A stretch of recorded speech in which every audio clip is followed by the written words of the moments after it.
खुदावंद के जिंदा पाक कलाम में से हमारे लिए आज की तलावत वाइज की किताब उसका 9वां बाब उसकी पहली आयत से बाब के आखिर तक। इन सब बातों पर मैंने दिल से गौर किया और सब हाल की तफ्शीश की और मालूम हुआ कि सादक और दानिशमंद और उनके काम खुदा के हाथ में हैं। सब कुछ इंसान के सामने है, लेकिन वो ना मोहब्बत जानता है ना अदावत।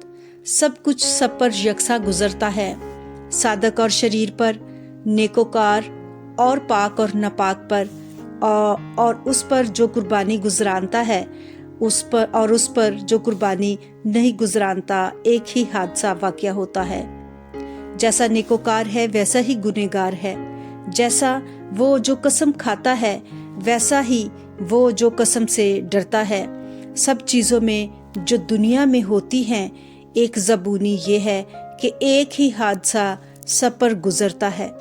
हाँ, बनी आदम का दिल भी शरारत से भरा है, और जब तक वो जीते हैं हमाकत उनके दिल में रहती है, और इसके बाद मुर्दों में शामिल होते हैं। चूँकि जो जिंदों के साथ है उसके लिए उम्मीद है, इसलिए जिंदा कुत्ता मुर्दा शेर से बेहतर है, क्योंकि जिंदा जानते हैं कि वो मरेंगे, पर मुर्दे कुछ भी नहीं जानते और उनके लिए और कुछ अजर नहीं, क्योंकि उनकी याद जाती रही है।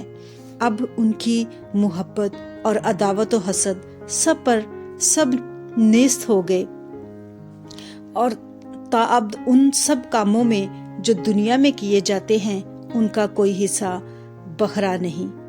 अपनी राह चला जा, खुशी से अपनी रोटी खा और खुश दिली से अपनी मैं पी, क्योंकि खुदा तेरे अमाल को कबूल कर चुका है। तेरा लिबास हमेशा सफ़ेद हो और तेरा सर चिकनाहट से खाली ना रहे।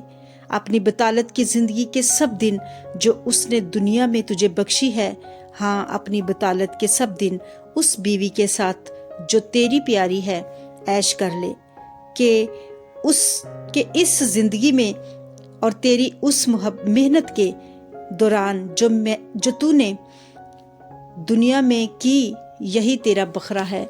जो काम तेरा हाथ करने को पाए उसे मकदूर भर कर, क्योंकि पताल में जहाँ तू जाता है काम ना है, ना मंसूबा, ना इल्म, ना हिकमत। फिर मैंने तवज्जो की और देखा कि दुनिया में ना तो दौड़ में तेज रफ्तार को सबकत है, ना जंग में जोरावर को फतह, और ना रोटी दानिशमंद को मिलती है, ना दौलत अक्लमंदों को, ना इज्जत अहले खिर्द को, बल्कि उन सब के लिए वक्त और हादसा है। क्योंकि इंसान अपना वक्त भी नहीं पहचानता। जिस तरह मछलियां जो मुसीबत के जाल में गिरफ्तार होती हैं और जिस तरह चिड़ियां फंदे में फंसाई जाती हैं, उसी तरह बनी आदम भी बदबख्ती में जब अचानक उन पर आ पड़ती है फंस जाते हैं। मैंने ये भी देखा है कि दुनिया में हिकमत है, और ये मुझे बड़ी चीज़ मालूम हुई। एक छोटा सा शहर था और उसमें थोड़े से लोग थे।